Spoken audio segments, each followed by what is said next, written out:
ನಮಸ್ತೆ. ನನ್ನ ಹೆಸರು ಶ್ರೀಮತಿ ಮಧು ಜಯರಾಜ್ ಕೋಟಿ, ಗದಗ.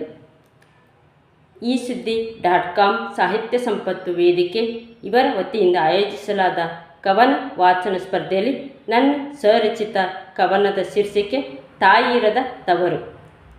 ತಾಯಿ ನೀ ಇಲ್ಲದ ತವರಿಗೆ, ತಾಯಿ ನೀ ಇಲ್ಲದ ತವರಿಗೆ ನಾ ಹೇಗೆ ಹೋಗಲಿ ಅಮ್ಮ, ನಾ ಹೇಗೆ ಹೋಗಲಿ ಅಮ್ಮ. ನಿನ್ನ ಕರೆಗಾಗಿ ನಾನು ಓಡಿ ಬಂದಾಗ, ನಿನ್ನ ಕರೆಗಾಗಿ ನಾನು ಓಡಿ ಬಂದಾಗ, ಬಹನನ್ನ ಮಗಳೇ ಎಂದು ಹಿರಿಹಿರಿ ಹಿಗ್ಗಿ, ಬಹನನ್ನ ಮಗಳೇ ಎಂದು ಹಿರಿಹಿರಿ ಹಿಗ್ಗಿ, ಕರೆಯಲಿಕ್ಕೆ ನೀನೇ ಇಲ್ಲ, ಕರೆಯಲಿಕ್ಕೆ ನೀನೇ ಇಲ್ಲ. ಆಸರ್ಕ ಬ್ಯಾಸರ್ಕ ಬಂದೀದಿ ಮಗಳೇ, ಆಸರ್ಕ ಬ್ಯಾಸರ್ಕ ಬಂದೀದಿ ಮಗಳೇ, ನಾನೇನ ಮಾಡಿ ಉಣಿಸಲಿ, ನಾನೇನ ಮಾಡಿ ತಿನಿಸಲಿ ಹೇಳ ಬಂಗಾರ. ಮನೆ ಕೆಲಸ ಮಾಡುವಲ್ಲಿ, ಮನೆ ಕೆಲಸ ಮಾಡುವಲ್ಲಿ, ಮಕ್ಕಳು ಕಾಡುವಲ್ಲಿ ಹೊತ್ತು ಹೊತ್ತಿಗೆ, ಮಕ್ಕಳು ಕಾಡುವಲ್ಲಿ ಹೊತ್ತು ಹೊತ್ತಿಗೆ, ಊಟ ಮಾಡಿದಿ ಸೊರಗಿಯೇ ನನ್ನ ಮಗಳ, ಸೊರಗಿಯೇ ನನ್ನ ಮಗಳ.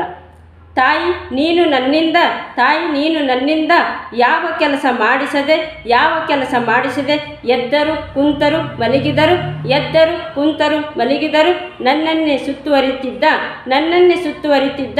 ನೀನಿಲ್ಲದ ಮನೆಗೆ ನಾ ಹೇಗೆ ಬರಲಿ, ನೀ ಇಲ್ಲದ ಮನೆಗೆ ನಾ ಹೇಗೆ ಹೋಗಲಿ. ಅನು ಆಪತ್ತಿಗೆ ಇರಲೆಂದು, ಅನು ಆಪತ್ತಿಗೆ ಇರಲೆಂದು, ಕೈಗೆ ನೀನು ಕೊಡುವ ದುಡ್ಡು, ಕೈಗೆ ನೀನು ಕೊಡುವ ಹಣವು ನನ್ನ ಸರಗ ತುಂಬ, ನನ್ನ ಸರಗ ತುಂಬ.